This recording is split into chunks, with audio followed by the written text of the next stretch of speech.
Pemecatan Ibda Rudi Soik dari Polda Nusa Tenggara Timur NTT menuai kontroversi. Pasalnya, Rudi dipecat secara tidak hormat setelah berjuang mengungkap mafia BBM di Kota Kupang.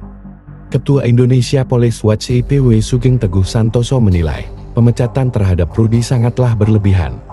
Berdasarkan keterangan Polda NTT, Rudi dipecat karena melanggar kode etik saat menyelidiki dugaan penyalahgunaan BBM. Menurut Sugeng, jika benar Rudi melakukan kesalahan prosedur, maka sanksi yang dijatuhkan semestinya bukan dipecat.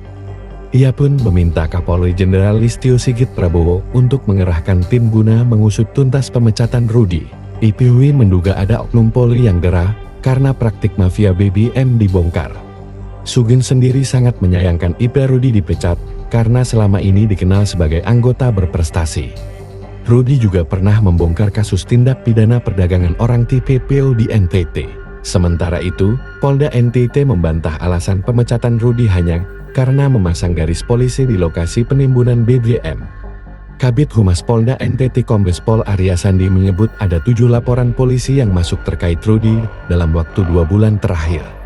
Salah satunya terkait dugaan perselingkuhan yang kemudian dibantah oleh Rudi.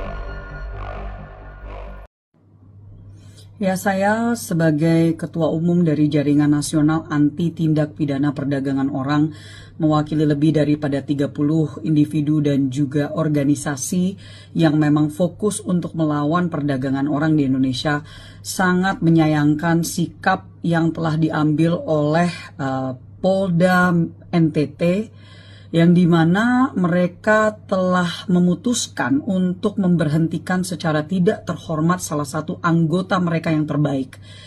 Kami mengetahui mengenal saudara Rudi Soik dengan sangat baik. Beliau adalah salah satu anggota kami yang memang selama bertahun-tahun melawan oknum-oknum perdagangan orang. Bahkan terkadang oknum-oknum yang ada di dalam badan penegakan hukum itu sendiri, rekan-rekannya sayangnya. Dan dalam hal ini beliau sedang dituduh untuk melakukan sesuatu yang sebenarnya sangat ringan administratif, ya, melakukan bukan pelanggaran hukum dalam hal ini, tetapi diputuskan dengan secara sepihak oleh Polda NTT, di mana beliau diberhentikan secara tidak terhormat. Kami, bagian dari Jaringan Nasional Anti TPPO, sangat menyayangkan sikap ini, mengetahui bahwa tentunya mengingat bahwa beliau pada saat dituduhkan melakukan sesuatu yang bertolak belakang dengan keputusan mereka, sebenarnya memiliki surat perintah yang waktu itu memang beliau lakukan untuk mencoba mencari tahu oknum-oknum atau sindikat dari mafia BBM kali ini, bukan TPPO tetapi BBM yang terjadi di NTT, yang sangat merugikan masyarakat, terutama para nelayan yang ada di Nusa Tenggara Timur. Jadi dalam hal ini kami menanyakan, meminta untuk adanya perhatian khusus dari Kapolri, perhatian khusus dari Polri, dari Mabes Polri, dan tentunya berharap adanya evaluasi yang dilakukan. Mengingat bahwa sekali lagi saudara Rudi Soik memiliki reputasi yang sangat baik, kami bekerja sama dengan beliau untuk melawan oknum-oknum perdagangan orang yang ada di NTT, dan tentunya banyak pihak yang bisa memberikan testimoni atau kesaksian atas karakter beliau.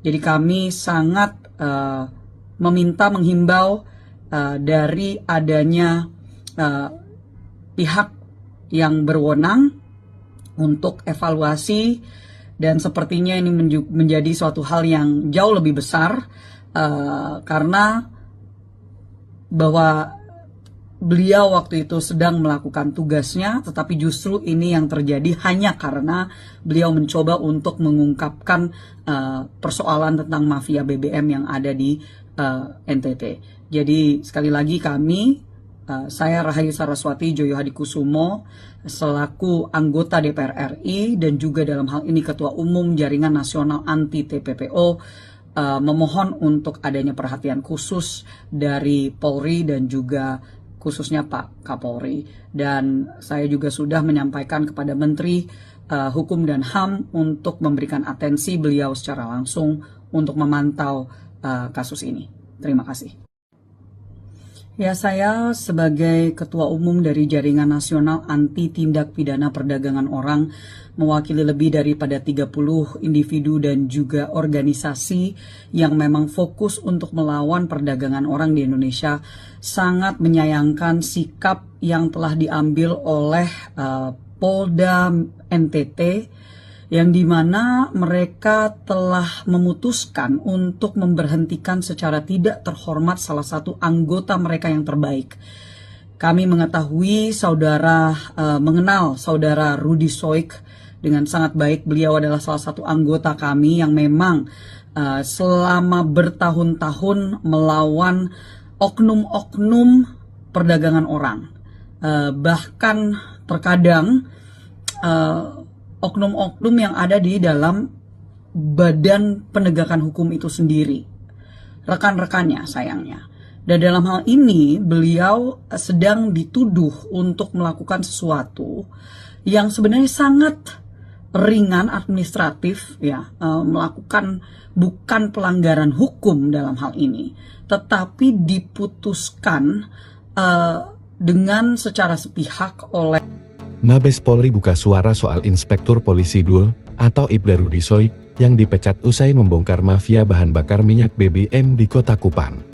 Sebelum dipecat, Rudy menjabat sebagai Kepala Urusan Pembinaan Operasi KBO Satuan Reserse dan Kriminal Kepolisian Resor Kupang Kota, Daerah Nusa Tenggara Timur. Saat itu, Rudy bersama dengan tim melakukan operasi penertiban terkait penyalahgunaan BBM bersubsidi dan menangkap Ahmad, pembeli minyak solar subsidi yang menggunakan barcode nelayan palsu atas nama Lawagwan. Terkait pemecatan Rudy, Kepala Biro Penerangan Masyarakat Karopenmas Divisi Humas Polri Brigjen Trunoyudo Wisnu Andiko mengatakan bahwa hal itu berada dalam wewenang Polda NTT dan secara prosedural sudah diusut oleh Propam NTT. Dalam keterangan resmi yang diterima Kompas.com, Kabid Propam Polda NTT Kombes Robert A. Sormin menegaskan terkait proses hukum sidang Komisi Kode Etik Profesi Polri KKEP yang melibatkan Ibda Rudy Soik hingga jatuhnya putusan pemberhentian tidak dengan hormat PTDH. Dalam penjelasannya, ia menekankan bahwa kasus ini berbeda dari yang sebelumnya, terutama karena adanya pemberitaan di media sosial yang menyoroti penanganan kasus oleh oknum tertentu. Kombes Robert Sormin menjelaskan bahwa pihaknya telah melakukan pengecekan terhadap informasi yang beredar dan hasil audit menunjukkan bahwa ada ketidaksesuaian dalam mekanisme penanganan yang dilakukan. Pemeriksaan ini melibatkan saksi-saksi yang memberikan keterangan bahwa tindakan yang dilakukan oleh oknum anggota Polda tidak sesuai dengan standar operasional prosedur. Dari hasil sidang Komisi Kode Etik, ditemukan bahwa anggotanya Ibda Rudy Soik telah menerima beberapa sanksi sebelumnya, termasuk hukuman pidana. Kombes Robert mengingatkan kepada wartawan dan masyarakat untuk tidak mempromokasi bahwa pemecatan tersebut berkaitan dengan tindakan sewenang-wenang oleh pihak kepolisian. Dalam sidang tersebut, para saksi juga menyatakan bahwa tindakan yang diambil oleh oknum tersebut bertentangan dengan peraturan yang ada, dan bahwa ia meninggalkan proses sidang saat tuntutan dibacakan. Hal ini menambah bobot alasan pemecatan yang diambil oleh Polda NTT. Kombes Robert menegaskan kembali pentingnya menjalankan mekanisme hukum yang benar dan transparan. Download Tribun X sekarang, menghadirkan lokal menjadi Indonesia.